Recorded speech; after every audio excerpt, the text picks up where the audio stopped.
Joining the hospice program was me taking a hard look at my circumstances. I came to prison with a life without the possibility of parole, and it took me probably a decade to even kind of get those words out of my mouth. But after that, it was about figuring it out. What does it mean to actually go to prison and then eventually die there?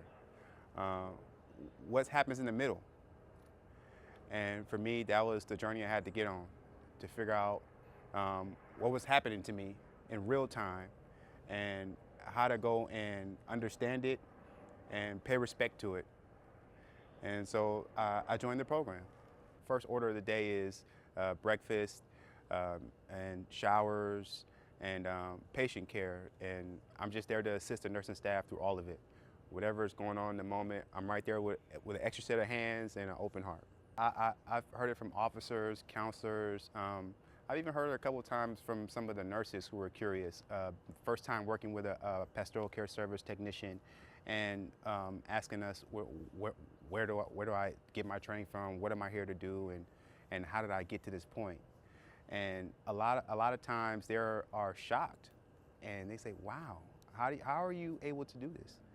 And so I go in and I explain it to them. It's not a choice. It's just a dream come true to confront something and then learn something from it in the process. So I definitely have seen a lot of staff who've been impacted greatly, and that changes the way they treat us. It changes the way that we interact. That human element comes back into play. It's so adversarial on a day-to-day basis, us versus them versus us. But this is the common denominator. We all live and we all die. And confronting that is hard to do. So when staff members see us or they come do overtime here in the hospice and they see the interaction, they have to process the situation as it occurs sometimes, and it's definitely a changeable moment for everybody involved. This attaboy sort of thing, like, I see you going to work, man. I see you working hard, you taking care of people. And I see a lot of other patients, like if I'm taking care of a patient here, I'll see another patient kind of watching and seeing what's going on. They may be curious, they may be new to a medical unit, and they're like, oh, what is he doing? Because we're so used to being taken advantage of by each other or by staff or by whatever, so it's a lot of apprehension and wanting to interact. So when they see that there's somebody around who cares and somebody around who's gonna advocate for them, they just open up and they kind of cling to you. I have a whole family of patients and other residents here at the facility who embrace me every single day.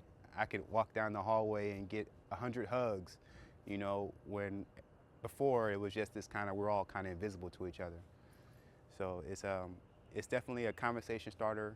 It's definitely a mechanism for interaction. You know, you become an ambassador. You become the face of something bigger than yourself, and people look to you and rely on you to hold the line. When I'm able to sit down with the healthcare team and I got the chief medical executives and doctors and nurses giving me their undivided attention to ask for my input on patient care and how we can do things better, or I'm sitting down with the warden or chief deputies and associate wardens and we're all talking about how can we positively affect the environment, it shows that the restoration of humanity is possible. We can all come together and overcome these blinders that we have. We can take them off and see each other as human beings and work together. It's definitely a battleground for that change, for sure. And we're on the front lines. For us as incarcerated men, if there was no one to teach us the skills that we have now in order to provide care, then we couldn't do it. You know, they can't stop and do every little thing for a patient. They may be able to see 15 or 20 patients a day, but only for a few minutes.